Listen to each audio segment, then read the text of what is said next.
coming. Thanks for coming around my house. It's good. Normally I go out, but I've stayed in tonight, so it's good that you all come round. A terrible night last night. Who come round my house last night? Bjork. She was round, right? Now, I'll tell you why, because she comes round on the first day because I do that thing for her on her eyebrow like that. Now, I've got a little Stanley knife like that and a felt tip pen. I do it for her. She loves it like that. And she lullabies me off to sleep, which is very ugly sound, obviously. But we're in there, right, and it's all getting a bit cosy. I've got the old fire going, as you see. Knock on the door. Who comes in? John Major comes in. Oh, moaning, Millsy, Millsy, with that no lip that he's got, right. He said, Millsy, do us a favour, they're all ganging up on me, they want me out. Please, come and sort them out. They'll listen to you, because you're hard. I went, John, I'm here, Bjork, and he goes to her like an idiot. Oh, I hope you get back into tennis. Shut up! You know what I'm saying? I'm trying to cop off with her, and he's being stupid. In the end, I had him out. I said, out. And what do you think he done, right? Took his pants off, pulled his shirt off like that, and he went, right, I'm going to run down Whitehall like this if you don't help me. So I had to go and sort out the Conservative Party, which took about 11.5 minutes. I was back at Bjork midnight. It was great. Look at this book. It's just come out. Only come out today. Look. Have a look at that. The Secret Sex Lives of Famous People. It's got James Dean, Chaplin, Casanova, Cleopatra, Eva Peron, Billie Holiday, and, of course, Bob Mills there. I'm in there. And if you get it and read it, you'll find that all the others, they take up that much. And all that, that's mine. No, and think on, that's just my secret sex life. That's not the stuff I tell you about week in, week out. That's just the secret stuff. And, oh, have a look. Look, what do you think happened, right? After Bjork had gone, right, she left, right, because she has to... She don't like staying up late because she's not used to nights because she's Icelandic, and their night goes on, like, for 3 months, so she loves a bit of shut-eye. So a few of the chaps come round, game of poker. Oh, brilliant, game of cards. Who was round? David Dimbleby. Who else was round? Richard Hanna, he came round. Vincent Hanna, his brother, right?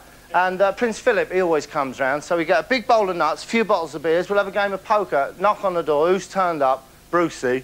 And he's all right, Bruce, he's a good laugh. I said, yeah, come in, you join in, we'll all play, but, oh, he has to play with his cards, doesn't he, right?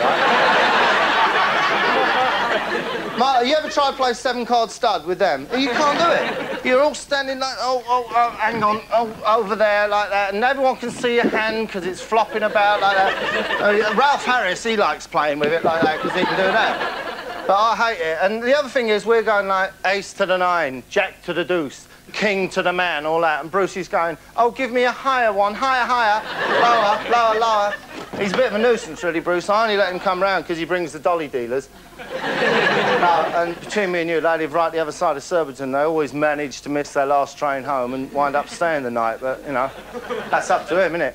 I'll tell you this other thing. I've had a bit of a ruck this week with my pal Marky Mark, right? Because he's got this out, the Marky Mark workout, which is a lie. You know, I don't mind people nicking my ideas, but it is the Bobby Bob workout, right? Because that's me. They've just put his head on my photo. That's the thing. So I went round. I don't usually lose my temper, but I had a bit of a ruck with him. I went round, and he weren't in, so I had to go at his mummy mum, right? And daddy dad, and they got the and they called the policey police, right? So in the end, I burned down their housey house, right?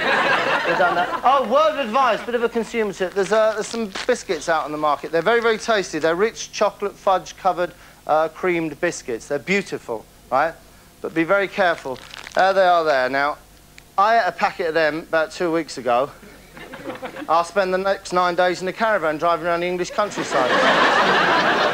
Hey, guess who else was round? You won't believe this, Carl Douglas. Remember my mate Carl Douglas? He was a very, very big star in the 70s. I wrote this song for him, right?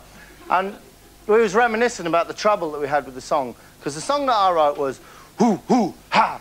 Everybody was kung fu fighting, hoo, ha, hoo, ha. These kids were fast as lightning, hoo, ha, ha, ha. It was horribly, horribly dangerous, and lots of people got hurt, and there were even some fatalities, hoo, ha. Anyway, I took it to the record company, and they went, no, Millsy, you'll never get away with that. And this is what they changed it to. Everybody was kung fu fighting. That's fine, I wrote that. Those kids were fast as lightning. In fact, it was a little bit frightening. Little bit frightening? But they fought with expert timing, like they forced me to put that little disclaimer on the end, which made a nonsense of the whole song, but we've all had it. I was talking to my mate The Clash, right? They had the same trouble. Remember that song they did, which they recorded? It was Breaking Rocks in the Hot Sun. I fought the law and got away with it and made loads of money and went and lived in the south of France. And they said, no, whoa, they won't allow that. I fought the law and the law won. Which is why all songs are soppy. But I'll tell you what, guess who's coming round later? One of my best mates, right? Nick's coming round, my mate Nick Hayward, and he is going to do Fantastic Day because I told him to, basically. And you'll find that most megastars in the Western world, they will do what Millsy tells them. Simple as that. Anyway, listen, let's stay in. Let's stay in. We'll have a good night in. Normally, obviously, I'd be out and about. There's my nan's house, right? My gran, right? With Granny Rose. And she lives here, and don't say nothing, right? Because she can't walk very well. She has a wheelchair. And what we do on a nice day, we bring her out and we put her in a wheelchair. There, see? And there she goes. She sits here, and she's happy as Larry. Sits here. It's got a nice view. She has a couple of cans of lager. And, look. She'll have something to eat. Look, she'll have something to eat out here. It's like picnics for her, the old girl. She loves it. She'll sit there a treat. She'll sit for hours there, just looking. She's happy. I'll tell you what I got for you now. Here, see what you think of this tape, right? This is another of my police tapes, because you know I used to be in the police. I used to be detective chief superintendent, right? I jacked it in. But they still send me tapes, certain things they like me to look over and review, right? And this one, let me just tell you what this is. Come on, we'll get it up, right? On my fabulous machine. This is very simply helicopter footage of a riot. There's a big riot going on. Everyone's kicking off there. Basically, he said something to him he don't like, and but all this is, all you can hear is the people, the two police officers in their helicopter, and they're kind of reporting on the riot and saying how it's going. Have a look. I think they're just escaping, mate. Getting across the cemetery. Normal Saturday afternoon, look. Yeah, the old place is having to retreat a bit there. Beautiful zone, big riot, isn't it? One of my favourite things coming up. I tell you, the old snatch squads are doing well, you know. Yeah, it's very good. Now, hang on. The old snatch squads, yeah, they love the old snatch squads. But have a look at this. There's about 200 coppers about to charge in, right? And there's these two women, and they think, oh, what are we going to do? I know. We'll hide behind this lamppost. Doing well, you know. Yeah, it's very good. They're in and out, and they're not losing anybody at the moment. Little whack they get, but then it rolls back the tide of police, and oh, they are quite happy. Now, I'm going to tell you, everything I tell you is true. You know that. Other people lie to you, not Millsy, right? I promise you this, right? All that you hear is genuine. I haven't, like, mucked about and put my voice over this like I do sometimes when I'm messing about. What you hear really is the voices of the two police officers.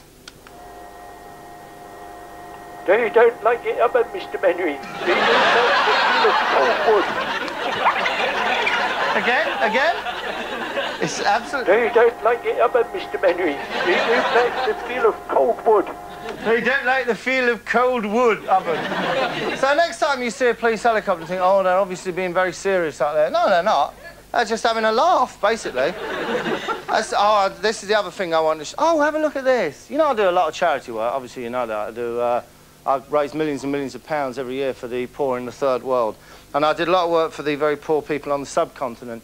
And very, very lovely lady, Mother Teresa of Calcutta, sent me this, which I think's lovely. I don't know if you can see that there. Darling, I love you. Beautiful gesture, all picked out there. And what I do with it, I use it. Look, what I do is I keep these in it. Look, they're OXO cubes.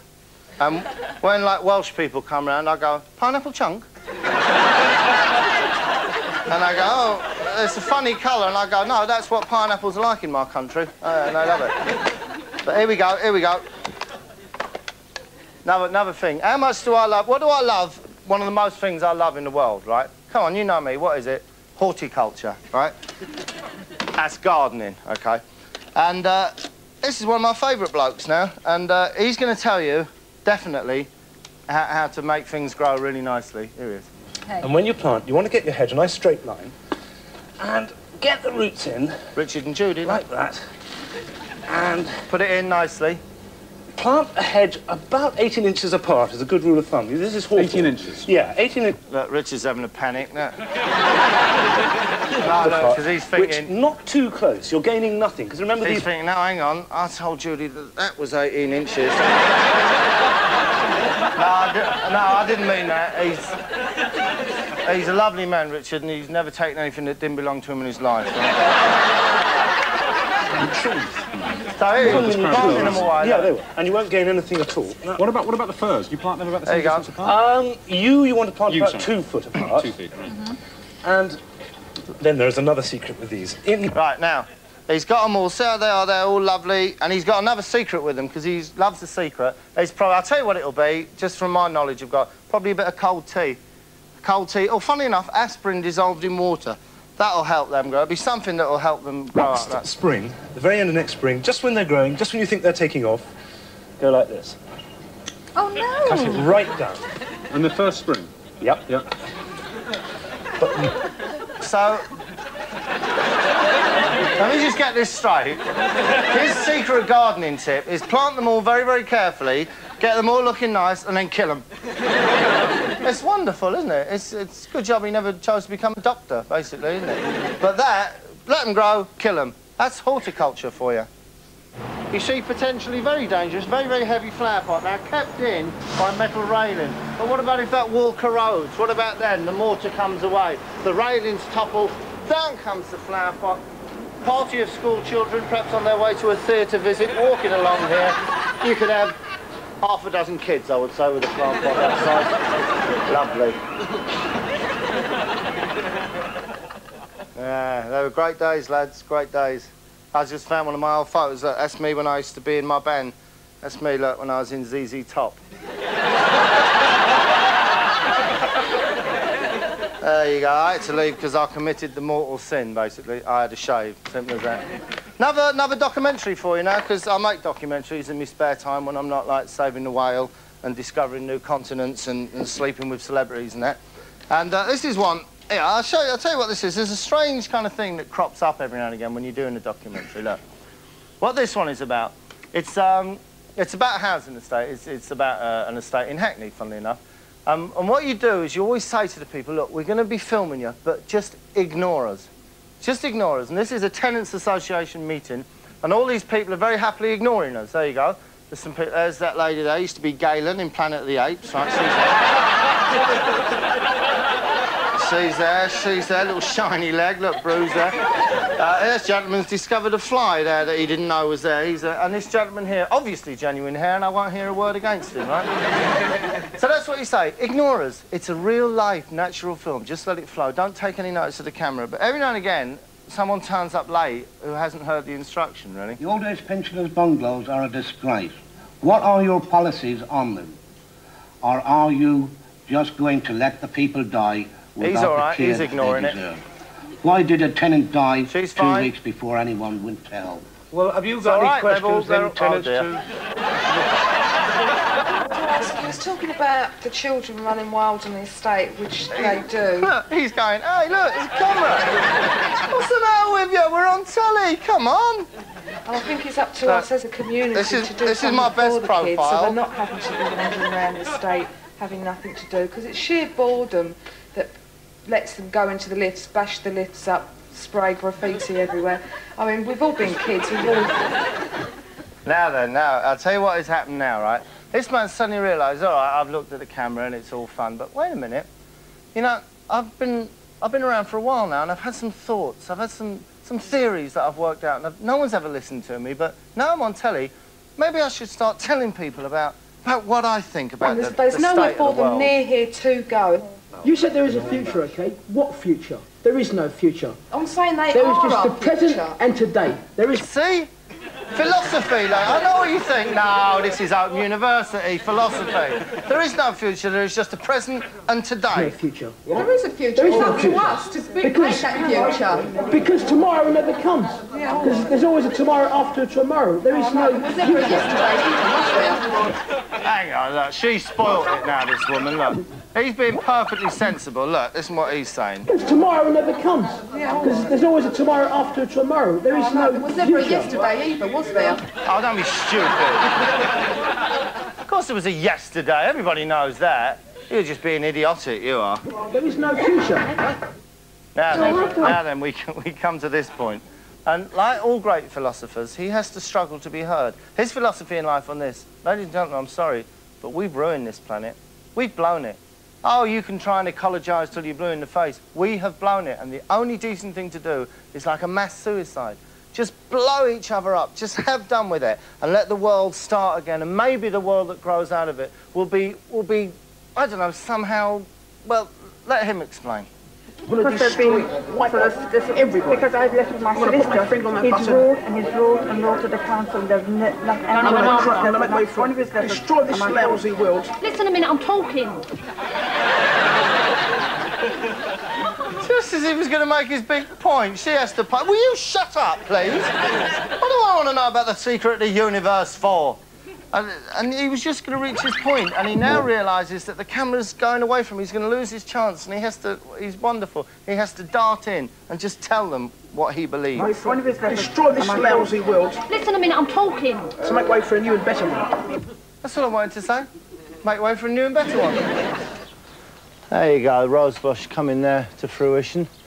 This is my garden, one of my gardens, obviously, all Chelsea Physic Garden, Kew Garden, St James's Park, Holland Park, all mine, but I do let members of the public use these. This is my private one. I like to keep this to myself for my hours of contemplation that I have.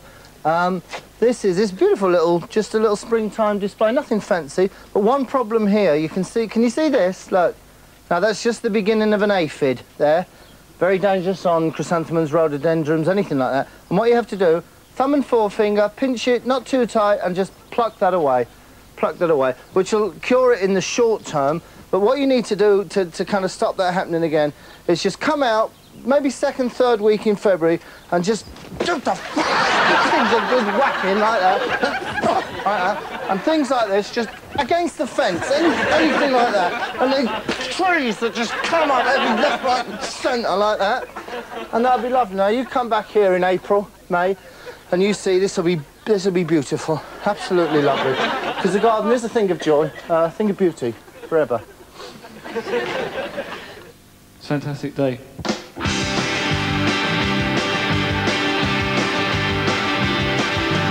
Let a mouse ran about getting on a train every day and every night. The only thing that makes you proud is see my favorite sign. Drives a fast ride down a greedy escalator, yeah. When I'm getting on the train and my love is on my brain every day and every night. The only thing that makes you proud is see my favorite side. Crying in the night with the summer in her eyes tonight. Tonight.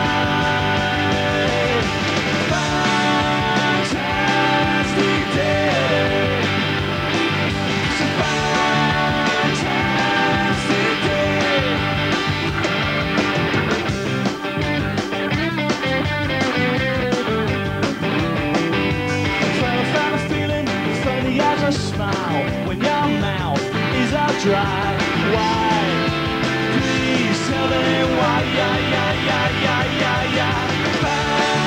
Fantastic day. It's a fantastic day. It's a fantastic day. Well, it's a fantastic day.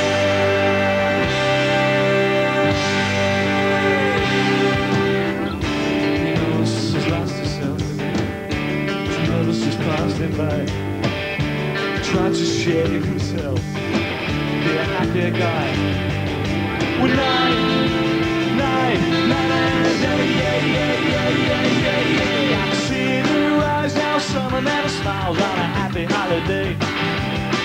And I'm being in the way while so in love with you. We can't sit down any clouds of pain with night, yeah.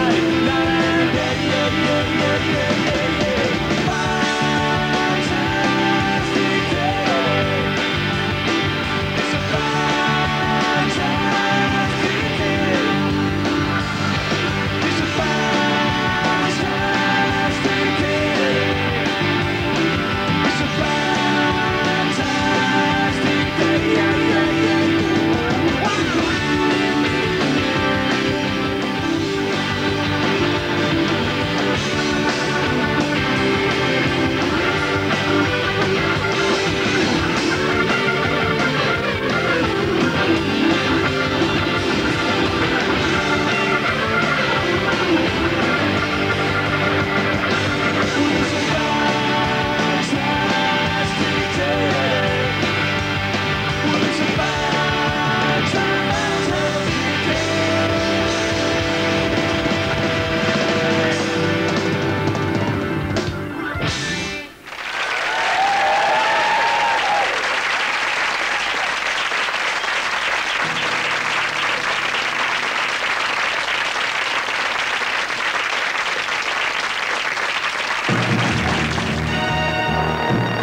this is the joke he does. Ask him, go on. What is it you want to know, darling? The two little seater. 35. 35. Pound. It's called a lover's seat. You get it? You and your old men will be in there. Well, get a lover then. Get a lover in. It's not for me, it's for my friend. She saw it this morning. Yeah, 35 quid. Pound, 35 pounds, tell her. All right, well, I know what you like. Yeah. You come and you say 35 Shot. All right, yeah, I understand. I understand. Yeah. Okay, I'll tell her. I told him years ago, I said, get a sign saying mind the step. It's no good when they've fallen, then an hour later said, oh, mind the step, is it? Come on. Fantastic day. I wrote that song, it's a brilliant song. The best ones I've ever written. Got something for you now, right? Another one of them films that I make all the time, left, right and centre, right? This one is, this one's about a very unusual couple. Unusual, that would be the right word to use. These are identical twins. Well, you didn't need me to tell you that, did you? And they do everything together. They're quite wonderful people, look. 2 black coats, but one came with green buttons and the other with black. Listen what they did. The twins swapped 2 buttons from each coat, so that both coats had 2 green and 2 black buttons.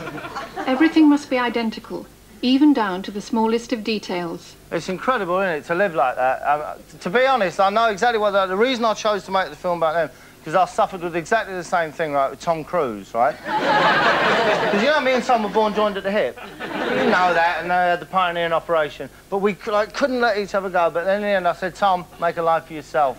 You know what I'm saying? You can't hang on to my coattails forever. And take Nicole with you. I'm not interested anymore, right? When the telephone rings, both twins insist on speaking. One will talk, then pass the phone to the other, who will then repeat the conversation. So if they're on the phone, right? So that is what they do, honestly. I'm not having a laugh. One says something, then pass it. It's terrible. I remember one night, for a laugh, I'd had a couple of beers. Funny enough, me and Sasha Distel was out, and he's a bugger for the beer, right? And I phoned them up, make a heavy breathing call, right? And they was passing one to the other. I had asthma attack in the end. I couldn't carry on with it, but very, very strange, unusual lifestyle. Now, sorry. I'll show you what they do now. They now live in this house with this wonderful man who looks after them, right, and takes care of them, because obviously they get a lot of stick, right? For the first time in their lives, Frida and Greta are now living in a household where, because of Jack, they get the support and care that they need. They are reluctant to leave the house on their own and prefer to go out with Jack, who looks after them and protects them from curious onlookers. He's a wonderful man. He protects them. They will avoid them. crowds and prefer the winter months. Now, the reason I got to know him, funnily enough, is because I used to work here, right, at this dress factory, right, and I used to work with this bloke, Camp Freddy, right? That's what we called him, Camp Freddy, right? These are all his dresses here on this thing. He's terribly camp. You have a little look at him, right? They are reluctant to leave the house on their own. Him there. And prefer to go out with Jack, who looks after them and protects them from curious onlookers. They will avoid crowds and prefer... I'm a little teapot, short and stout. But the reason I need protection is because, I hate to say this, right, because of young people. You've got no respect anymore, and they give them some terrible, terrible stick in the street. They insult them horribly. The winter months, when there are fewer people in the streets. You are Bruno. These, for instance, look. Give them a horrible time, really rude and really... They are aware that they attract ridicule, especially from children. But in Jack's company, they feel at ease. Twins, twins. Did you hear that? Oh, I'm sorry. Let's hear that again. That is the most horrible, foul, scurrilous comment. Listen. But in Jack's company, they feel at ease. Twins, twins. Horrible insult to 2 people who look identically alike. Twins, twins. If you can't find... Unfortunately, the tape cuts a bit too soon, right? And you miss that when they walk further on, you can hear them going down the road going, shopkeeper, old woman at a bus stop. Then they turn back and go, camera. Seeing these buds coming up a tree. Daffodils here, a bit sorry, obviously, end of the season for them. But this one here, this is a very hardy one. This is the very rare Daffodilius milesiatum. which I bred myself. That's beautiful. Bit of a problem here, you see, this should be facing the sun. This should be looking up to the sun, begging for its light, and it's a bit dull, but no problems with that. We can sort that out. Very handy hint here. You might like to try this. Pick one of these up, get them at any gardening shop. That's all you have to do now is that, I must be very careful with this, obviously. You see? Now, in you come very, very gently, because you don't want to damage the tender growth around the flower, but just lovingly and with care. There, you see. And wait till you've got a good old... Now, you have to let it burn, you have to let it braise for a few seconds like that. Now, I promise you, there you go. Well, there, now, I promise you, come October, November, December, sometime later in the year, oh, that'll be a beautiful thing to look at, that will. You could send your granny a bunch of those and, oh, she'd be as happy as a sandboy. Look at that. This is a crime show. They're my favourite shows, crime shows, OK? And this is one. This is broadcast on Central Television, OK, which is the Birmingham area. This is it, Crime Stalker. It's a very good play on words, because that's John Stalker, right? And stalker is a word, all right? So it's set in Birmingham. It goes out in the Central Television. We have one in London. They have another one in Manchester. Scotland has their own version of it. It's a local crime show. There's been one crime story that has dominated the headlines this week. The news that a serial killer has claimed 5 homosexual victims. Oh, we had one of them, didn't we, in London? I must have had one in Birmingham as well. He's reported to be saying he now intends to kill every week. There are just 2 days left until his first deadline. Will he confine his murders to London? Wait a minute, that's the Evening Standard. That's our gay killer. Just, excuse me just a second here. Look, this is our gay killer. Why are they showing it on a Birmingham programme? What possible justification can they have? Will he confine his murders to London, or as police surveillance increases, will he, like the Yorkshire Ripper did, switch cities and kill elsewhere? Oh, so what you're saying is this. Look, we haven't got any gay serial killers up here, right? But we were just wondering... It's a very nice town, Birmingham. Why don't you pop up? This is an advert, isn't it? Birmingham, the jewel of the Midlands. Gay serial killer, come up and see us sometime. They're all at it, look. You think the police are being teased? Yes, I think so, although it may not be an arrogant tease, it's a tease for all that. And one thing that worries me here, Sue, is that if the pressure is on and the heat is on in London, as it may very well be increasingly now, that he could very well move up the M1 to one of the gay scenes in Birmingham, Manchester or elsewhere. All big cities have them. No. I'm sure there's a lot of people in a lot of cities saying, no, we don't have any gay serial killers at all. Mind you, we haven't got the advertising budget that you've got. Terrible, terrible programme. And he's not going to be satisfied. Oh, he's at it now. If he gets too much in London, he'll go to Birmingham. No, he won't. Thank you very much for your insight into the inquiry. And, of course, we hope your worst fears are wrong and that this man is caught quickly. Yeah, but not before he's had a chance to visit our beautiful city. Twins! Welcome to Hollywood Corner. I always say that, don't I? But you know what this is? This is all my mates from Hollywood, capital of film world. And they send me presents, right? Because they're all big mates of mine. They help, you know. This one is very poignant. You'll forgive me if I wipe a small tear from my eye. Hey, it's gone now. River Phoenix, who sadly left us recently. I heard of his death in the evening. The next morning, I opened my mail, and there was this gift that he'd sent me. It must have been the last thing on his mind before he took the fatal... Look, there it is, look. River Phoenix sent me some paintbrushes there. Must have been thinking Bob probably wants to do a bit of DIY. Look, he's so thoughtful. There's a little one there. I could get in and out of cornices there. And look, all beautiful, different sizes. I can use them for different colours. To me, that is River Phoenix. A man with a big heart and a feeling for a friend's DIY needs. Wonderful man. And also this came recently. This is on a happy note. It's from Natalie Cole. And she said, if my father, Nat King Cole, was still alive, he would have wanted you to have these. Aren't they beautiful? Look at that. Sauce dispensers, one red, one brown. We know what that means, but what about colourblind people? So they've very caringly put on them there. Sauce dispenser, ketchup dispenser. And another lovely little touch. You see this? You take the top off like that, look, see? And it breaks. It breaks clean away. That is the King Coles for me. Very nice presents, very shabby people. They're lovely. And this is lovely little gift from Michael J. Fox. Michael J. Fox gave me this. It's a hairbrush. Looks like an ordinary Common Garden gold hairbrush, doesn't it? Eh? Yeah? But no, look, if you see there, it's got a little mirror. It's got a mirror there, look, on the back. Isn't that beautiful, thoughtful touch? So what you do is you brush your hair and then look very, very quickly. And brush and look, and brush and look. There you go. Quadruplets. The Football Association, the FA, they've asked me to look into something. This is what it is. There was an incident in a game, and they've said, here, Millsy, do us a favour, sort it out, see if there's need for disciplinary action or anything like that. This is it. Here, now, have a look at this. Was soured by a clash between Spurs captain Gary Mabbott and John Fashanu just 2 minutes later. Mabbott was... Now, you may remember that incident, but I'd like to have another little look at it now. Just have a look again. Between Spurs captain Gary Mabbott and John Fashanu just 2... Now, Gary Mabbott's been elbowed in the face, but what's the matter with him? What's John doing on the floor there? Oh, I've done my elbow.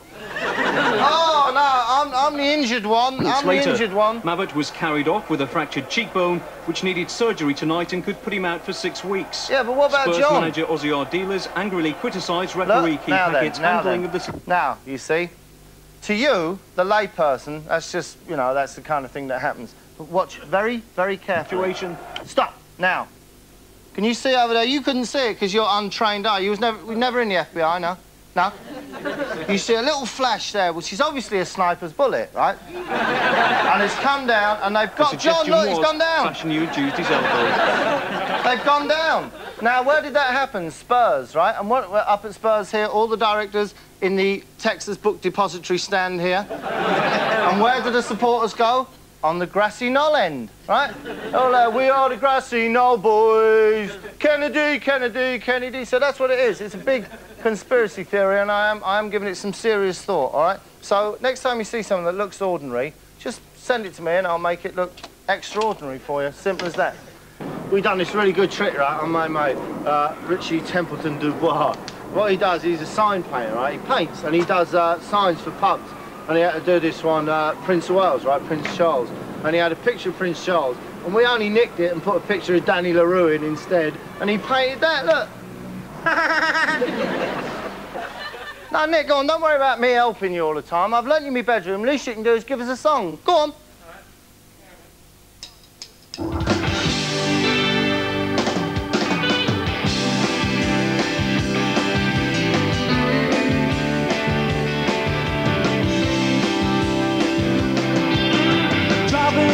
To Canberra Sands with all the windows down.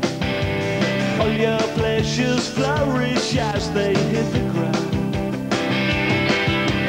One of your loves was a caring, sharing person. They have a lot of love to give, but you don't really want to share no more. Oh, but they don't seem to really care about the young idea. Caravan, caravan, you could tow the nicest man. Caravan, caravan, in your green and pleasant land. Oh, she still loves to play the jam. Entertaining Mr. Sailing for the 7th time. Summer isn't easy when you're solitaire by night. Oh, but they don't seem to really care about the young idea. Caravan, caravan, you could tow the nicest man. Caravan, caravan, in your green and pleasant land. Oh, she still loves to play the jam. Play the jam.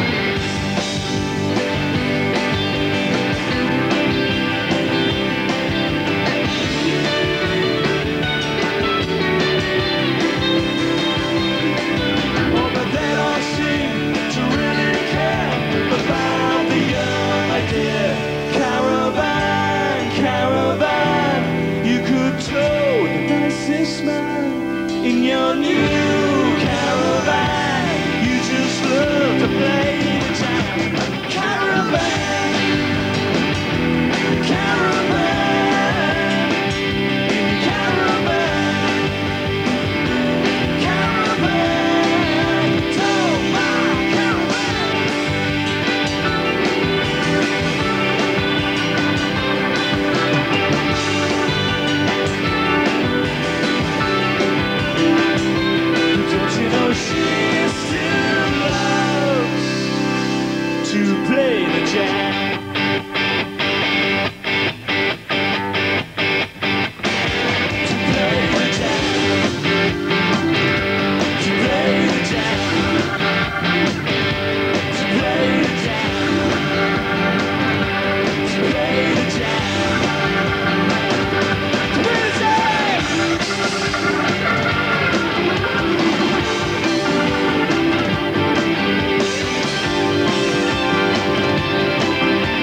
most important thing about a garden, I always think, is the features. I've got some gorgeous stuff. I've got some stone dolphins and a beautiful fountain, some gnomes, and I've got a sculpture very, very kindly given to me by my very good friend Henry Moore. He gave me that. It's a bit ugly, but it's worth a lot of money.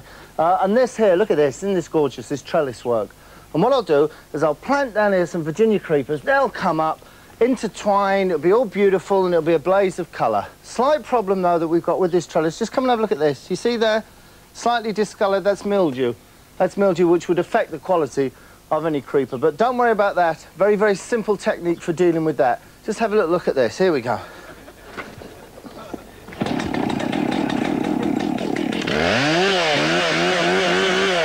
There you go. We can sort that out in no time flat. You know, I love old people. I have old people around my house all the time. Queen Mother, she comes round. We have a right laugh there. And there's a great thing you can do if you have old people around. It's a little game you can play. Get one of these, right? Ordinary common garden pineapple. Just put it on the table in the middle and see how long it takes them to start talking about the war, right? 2 minutes flat. Oh, we never had them, you know, during the war. We never had pineapples or bananas or sex or anything like that. Oh, it was the glory days, they were. These are the things I love. Horticulture, old people, right? And Knights with the blonde one out of ABBA, OK? I can't remember his name, but you know the one I mean, right? The other thing I love, of course, is I love nature, and this is one of my favourite programmes. This is a programme about vets, right? And this is the first man we're going to see. And what he's got to do, he's got to operate on this deer, all right? And the first thing is you've got to get it down, obviously. It's a good boy. Yes. That's better. Now then, just lie down. Lie down. All right, all right, all right. But just push it gently, it'll go. Get your leg round. Get your leg round. Come on, come on. Come on, don't make a fool of me when the camera's on. Get down, you... You've got to get it down. Well, we may just have to do him standing up, actually. All right, no, it's just as easy to do it standing up, really. But what is it that they've got to do with it, right? Well, let's have it. They've got to do something. They've got to help it. They've got to make it better. Best way of doing that. The reason that we're sawing these antlers off, of course, is so that they don't injure each other during the rut. OK, it's just coming a bit to go. He always wanted a motorbike, didn't he? Not the perfect example of the way to make something better is of an inch. Great. Chop it about a bit. Leave it yet. Let's That's go. That's fine. Now, look at this one. He hasn't got any antlers, Yes, look. that's right, well away. No antlers, that one, look. You good enough angle there, John? Here, mate. Do you want these? Are you chucking these away? Oh, I'll have it then, don't worry about that. But obviously, at the end of this, he felt a lot better. Right, come on, boy. Hop, hop, hop. He feels fine There now. you go. Lovely. You all right, son? You feeling a bit lightheaded? Oh, no, he feels great, look. I've all felt like that in the morning. Oh, I feel great. I feel better than I've ever felt in my life. So that's what they were doing. They were cutting its antlers off because they didn't want them harming each other in the rut.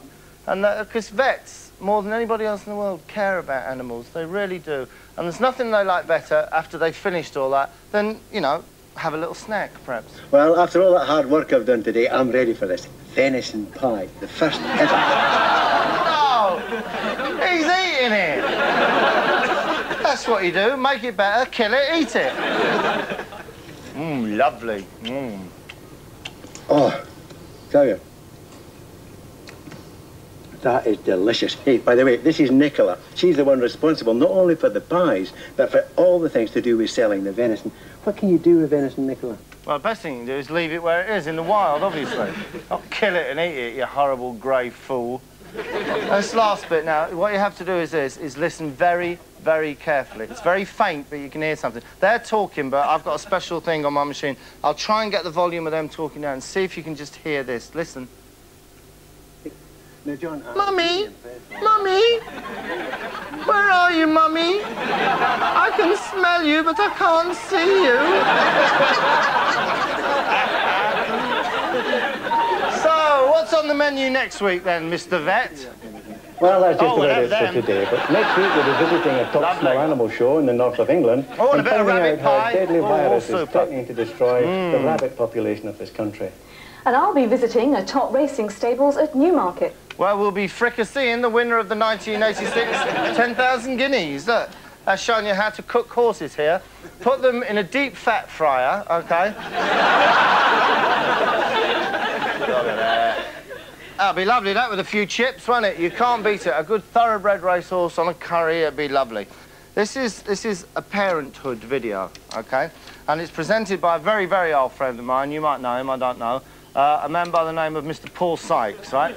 And Paul's telling you how you deal with children, all right? Just exactly how you do it. There's been a bit of pilfering in the Sykes household, and he's dealing with it. I had 2 tenors in her purse last night. When she come home, a tenner had been took out. Took out? And 8 quid had been put back. Funny how he knows exactly how the tenner was taken out. You're talking to me, yeah? And I want something out of you. I want some response. Not none of that vacant lot and lock me in my cell. I won't lock in your cell, beat you fucking... You don't know how close you are, you, to a good hiding. A proper 16-year-old good hiding. Don't clip round fucking ear hole. You see? Firm but fair. Sometimes you have to be cruel just for the sake of it. You're winding me up. Anyway, both of you piss off. Go and get out. You drive me up the wall. You sicken me, the pair of you. So he's thinking about it now, ruminating on his children. I know it's him. He went through my pockets last night when I come in. One despicable, dirty Oh, I'm telling you. Telling you, what I'm going to do with him. Well, basically, there's only one thing you can do in this situation. He's an undespicable, dirty, and only one thing you can do. Telling you, what I'm going to do with him. I'm going to have to beat him up. I'm going to have to do. Because he doesn't take anything serious unless you do, you know. Don't take anything serious. That's what you've got to do. That's the only way you can get his brain to work, knock out all the shit thoughts. He's got any thoughts. He knocked out the vapor fumes from the glue years ago. Don't knock them out of him. That's what you've got to do and get him back on this planet. Did you see him? Sat there like a drip sprawled out. He's a terrible disgrace of a lad. Am I to blame? I don't know. Are you to blame? Was Hitler to blame for the war, Paul? You horrible, undespicable, dirty I don't know about you, but I fancy dancing. Sometimes my crazy feet, they just won't keep still. And when I want to dance, what I use is this brilliant machine that I've got that not only gives you brilliant sounds, but make it as if the band are actually playing in your bedroom. Come on, let's have a little bit more Nick Hayward.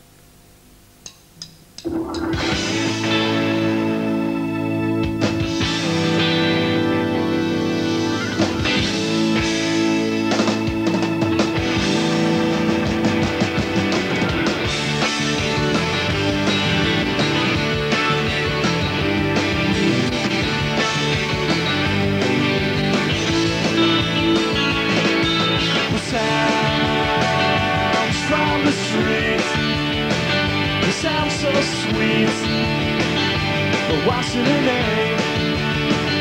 It hurts my brain to think. Oh, sounds from the city. Sounds so pretty. Your band's playing, your kids digging, and I dig them.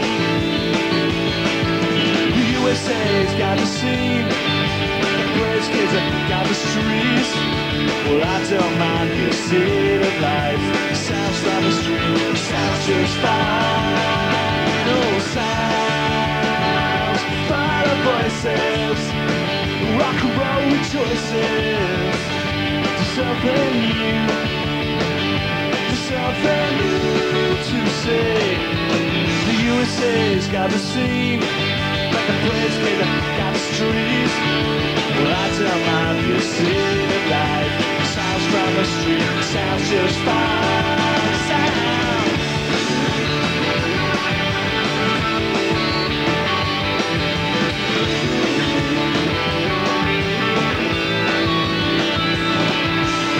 You know I come from Woking. You know I say I'm a fraud, but my heart is in a city where it belongs. Oh, sounds from the street.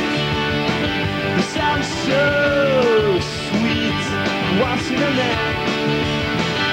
It hurts my brain to think. Sounds from the street. Sounds from the street. Sounds from the street. Sounds so sweet.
thought it was great. I thought the band were magnificent. I thought I was very, very funny again, as usual.